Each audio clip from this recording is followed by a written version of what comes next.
अगर मैं आपसे कहूँ कि जिस भी दुनिया में अभी हम लोग रह रहे हैं वो सिर्फ एक बहुत बड़ा इल्यूजन है, एक बहुत बड़ा स्टेज है जहाँ पर कठपुतली है हम आम इंसान और हम लोग को नचाया जा रहा है कुछ बहुत ही पावरफुल और सीक्रेट लोगों के द्वारा जो एंटरटेनमेंट से लेकर बड़े बड़े पॉलिटिकल इवेंट्स तक हर एक चीज को कंट्रोल कर रहे हैं।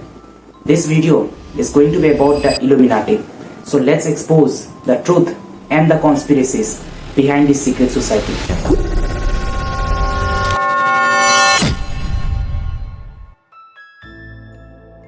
तो 1 मई 1776 के दिन बेवेरिया नाम की एक जगह पर एक जर्मन फिलोसोफर थे जिनका नाम था एडम विशॉफ्ट। उन्होंने सबसे पहली बार इस सीक्रेट सोसाइटी की फाउंडेशन की थी। उस समय इसका नाम रखा गया बेवेरियन इल्यूमिनाटी, और जो इल्यूमिनाटी शब्द है उसका एक्चुअल में मतलब है एनलाइटेंड। बेसिकली उस समय जो यूरोप था वो कैथोलिक चर्च के अंदर था, तो जैसा वो लोग नियम बनाते हैं वैसा ही लोगों को मानना पड़ता था। नॉलेज पर बहुत ज्यादा लिमिटेशन लगाई गई थी। जो धर्म में सिखाया गया है बस उसी को आंखों में पट्टी बांधकर सबको मानना पड़ता था, और बेसिकली किसी को भी सवाल उठाने का कोई हक नहीं था। और एडम इसी बात के सख्त खिलाफ थे। उनका सिंपली ये मानना था कि अगर लोगों को एक मौका दिया जाए इंडिपेंडेंटली सोचने का, इंडिपेंडेंटली चीजों को समझने का, तब जाकर ही सोसाइटी अच्छी तरह से डेवलप कर सकती है। और इल्यूमिनाटी के थ्रू वो लोगों के बीच लॉजिकल, साइंटिफिक और रैशनल थिंकिंग को प्रमोट करना चाहते थे ताकि लोग जल्द से जल्द एनलाइटेड हो सके। अब इस सीक्रेट सोसाइटी के एग्जिस्ट करने के पहले भी एक और सीक्रेट सोसाइटी पहले से एग्जिस्ट करती थी जिसका नाम था फ्री मैसन्स।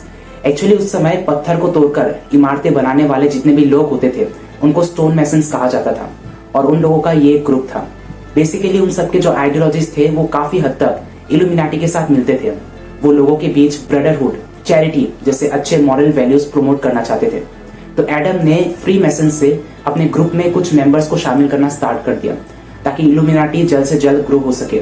तो ओवर द इयर्स कई सारे बड़े बड़े पॉलिटिशियंस, लॉयर्स, प्रोफेसर्स इल्यूमिनाटी को ज्वाइन करने लगे, और देखते ही देखते ये पूरा ग्रुप तेजी से ग्रो करने लगा। और ये लोग नए मेंबर्स को रिक्रूट करने के लिए एक बहुत ही सीक्रेट प्रोसेस का इस्तेमाल करते थे। जो इल्यूमिनाटी है कहा जाता है कि उसमें टोटल 7 लेवल होते हैं। जो सबसे नए मेंबर होते हैं उसको लेवल 1 में डाला जाता है, और वहां पर बेसिकली इल्यूमिनाटी के जितने भी बेसिक प्रिंसिपल्स है उन सबको सिखाया जाता है। उन सबके पर्सनल डेवलपमेंट पर फोकस किया जाता है। और जो सबसे टॉप पोजीशन है लेवल 7, वहां तक पहुंचने वाले को मैगस कहा जाता है। मतलब वो अब एक लीडर की तरह है और उसका मेन ड्यूटी है इल्यूमिनाटी के मकसद को आगे तक लेकर जाना। अब आपने देखा होगा कि कुछ बहुत ही सीक्रेट सिंबल्स है जो इल्यूमिनाटी खास तौर पर इस्तेमाल करती है, जैसे कि एक है आउल ऑफ मिनर्वा। यहाँ पर जो मिनर्वा है वो एक्चुअली में एक भगवान का नाम है, और आउल इल्यूमिनाटी के फिलोसॉफिकल गोल्स को दर्शाता है और एनलाइटमेंट को रिप्रेजेंट करता है। इसके अलावा दूसरा फेमस सिंबल है पिरामिड के अंदर आग का सिंबल। जो पिरामिड है वो एक्चुअली में इल्यूमिनाटी के हायरार्की सिस्टम को दर्शाता है, और आग का सिंबल इस बात को रिप्रेजेंट करता है कि डिवाइन पावर पूरे ह्यूमन सिविलाइजेशन पर अपनी नजरें बनाए रखी है। अब इतना सीक्रेटली काम करने के बावजूद भी 1780s के बाद जाकर स्टेट गवर्नमेंट को इल्यूमिनाटी के मकसद के बारे में पता चल गया। आम लोगों को डर लगने लगा कि शायद इल्यूमिनाटी गवर्नमेंट को हटाकर पूरे स्टेट पर कब्जा जमाना चाहती है। और जब ये बात वहां के रूलर कार्ल थियोडर तक पहुंची तब 1784 में जाकर उन्होंने एक नया लॉ पास किया जिसके अकॉर्डिंग उन्होंने सभी तरह के सीक्रेट सोसाइटीज को पूरी तरह से इलीगल ठहरा दिया और उन सबको शट डाउन करने का ऑर्डर दिया। इसी के चलते जितने भी लोग इल्यूमिनाटी के साथ जुड़े हुए थे उनमें से ज्यादातर मेंबर्स या तो ग्रुप को छोड़कर भागे या फिर उन्होंने अपना एक्टिविटीज करना ही छोड़ दिया। और 1785 में जाकर उन्होंने दोबारा एक और लॉ पास किया, और इस बार सीधा इल्यूमिनाटी को टारगेट किया गया। जितने भी लोगों पर शक हुआ मेंबर्स पर, उन सब के घरों में गवर्नमेंट ऑफिशियल्स ने रेड किया। जितने भी इंपॉर्टेंट डॉक्यूमेंट्स थे उन सबको छीन लिया गया। ज्यादातर मेंबर्स को अरेस्ट भी किया गया। और इन्हीं सब चीजों के चलते 1787 में जाकर ये इल्यूमिनाटी ग्रुप पूरी तरह से डिस्ट्रॉय हो गया। इनफैक्ट जो लीडर था एडम विशॉफ्ट, उसको भी मजबूरन बेवेरिया छोड़कर कहीं और भागना पड़ा। अब 1787 में बैन होने के बावजूद भी 1789 में जाकर जब फ्रेंच रिवॉल्यूशन एक बार स्टार्ट हुआ तब अथॉरिटीज को एक बार फिर से इल्यूमिनाटी के ऊपर शक होने लगा।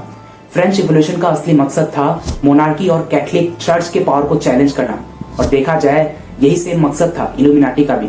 तो कुछ कॉन्स्पिरेसी थ्योरीज निकलने लगे जिसके अकॉर्डिंग ये कहा जाने लगा कि इल्यूमिनाटी कभी भी कंप्लीटली बैन हुई नहीं थी। इनफैक्ट ये लोग अंडरग्राउंड हो गए थे, और अंडरग्राउंड होकर ये लोग फ्रेंच रिवॉल्यूशन जैसे बड़े बड़े प्लान को अंजाम दे रहे हैं ताकि ये लोग अपने मकसद में पूरा हो सके। इसके बाद जब वर्ल्ड वॉर 1 और वर्ल्ड वॉर 2 शुरू हुआ तब इनिशियली पूरा ब्लेम इल्यूमिनाटी के ऊपर डाला गया। कॉन्स्पिरेसी थ्योरीज निकाली गई कि इल्यूमिनाटी ने ही बड़े बड़े पॉलिटिकल लीडर्स को मैनिपुलेट किया ताकि वो लोग नेशंस के बीच लड़ाई करवा सके और नेशंस आपस में लड़कर पूरी तरह से कमजोर हो जाए और इसके थ्रू इल्यूमिनाटी अपने पावर की मदद से एक नए सिस्टम को जन्म दे सके। अब इसके बाद 2001 में यूएसए में जो 9/11 अटैक हुआ था उसमें भी इनिशियली पूरा ब्लेम इल्यूमिनाटी पर ही डाला गया। कॉन्स्पिरेसी थ्योरीज निकाली गई कि इल्यूमिनाटी ने ही ये सब चीजें किया है, उसके पीछे रेस्पॉन्सिबल है। लेकिन बहुत ज्यादा रिसर्च और इन्वेस्टिगेशन चलाने के बाद सच्चाई आज सबको पता है। उसके पीछे जो मास्टरमाइंड था वो एक्चुअली में था ओसामा बिन लादेन। अब ये जो कॉन्स्पिरेसी थ्योरीज है ऐसा नहीं है कि सिर्फ इन बड़े बड़े इवेंट्स तक ही सीमित है। जो यूएस का डॉलर बिल है अगर आप उसमें ध्यान से ऑब्जर्व करोगे तो वहां पर आपको एक अनफिनिश्ड पिरामिड का ड्राइंग दिखाई देगा जिसके ऊपर एक आग का सिंबल बना हुआ है। तो कॉन्स्पिरेसी थ्योरीज निकालने लगी कि ये जो आग का सिंबल है ये इस बात को रिप्रेजेंट करता है कि इल्यूमिनाटी अपने पावर की मदद से पूरे लोगों पर नजरें बनाए रखी है। लेकिन जो रियलिटी है वो ये है कि इस आग का मतलब डिवाइन पावर पूरे ह्यूमन सिविलाइजेशन पर अपनी कृपा बनाए रखी है, अपनी नजरें बनाए रखी है। अब यूएस डॉलर बिल के बाद जितने भी बड़े बड़े बॉलीवुड और हॉलीवुड के सेलिब्रिटीज है, एक्टर्स, फिल्म्स है, उन सबको भी टारगेट किया गया इन कॉन्स्पिरेसी थ्योरीज के थ्रू। बड़े बड़े हॉलीवुड सेलिब्रिटीज जैसे कि जेसी, बियॉन्स, रिहाना, कैनी वेस्ट, बॉलीवुड सेलिब्रिटीज शाहरुख खान, दीपिका पादुकोण, इन सब के ऊपर इल्यूमिनाटी के साथ जुड़े रहने का ब्लेम लगाया गया। इस बेसिस पर एक आग को ढककर फोटो खिंचाने के लिए, हाथों से ट्रायंगल शेप बनाने के लिए और इतना ज्यादा नेम, फेम और पैसा कमाने के लिए। कॉन्स्पिरेसी थ्योरीज के अकॉर्डिंग ये लोग जो सिंबल बनाते हैं वो ऐसे ही नहीं बनाते। ये एक बहुत ही सीक्रेट तरीका है उन लोगों का अपने इल्यूमिनाटी के प्रति मेंबरशिप और लॉयल्टी को दर्शाने का। और आज ये जो इतने सक्सेसफुल हुए हैं, नेम, फेम, पैसा कमाए हैं, उसके पीछे भी इल्यूमिनाटी ने ही इन सब की मदद की है। लेकिन मेरा यहाँ पर एक सवाल है, क्या लक, हार्डवर्क, टैलेंट ऐसी कोई चीज नहीं होती? ऐसे तो मैं और आप भी कल को इल्यूमिनाटी ज्वाइन कर लेते हैं क्योंकि नेम, फेम, पैसा किसको नहीं चाहिए। बीजेपी गवर्नमेंट इतने सालों से रूल कर रही है, इसका मतलब नरेंद्र मोदी हमारे पीएम भी इल्यूमिनाटी के साथ जुड़े हुए हैं। अब ऐसे जितने भी कॉन्स्पिरेसी थ्योरीज है वो सब इसीलिए निकलते हैं क्योंकि एक कॉम्प्लेक्स इवेंट का हमारे पास कोई ठोस एक्सप्लेनेशन नहीं होता है। उसके पीछे के इंटरकनेक्टेड रीजंस बहुत ही ज्यादा कॉम्प्लिकेटेड होते हैं और हम समझना ही नहीं चाहते। इसीलिए जल्द से जल्द हम पूरा ब्लेम या तो किसी ऑर्गेनाइजेशन पर डाल देते हैं या फिर किसी सीक्रेट सोसाइटी पर डाल देते हैं ताकि मामला जल्द से जल्द निपट सके। इसीलिए कॉन्स्पिरेसी थ्योरीज का जन्म होता है।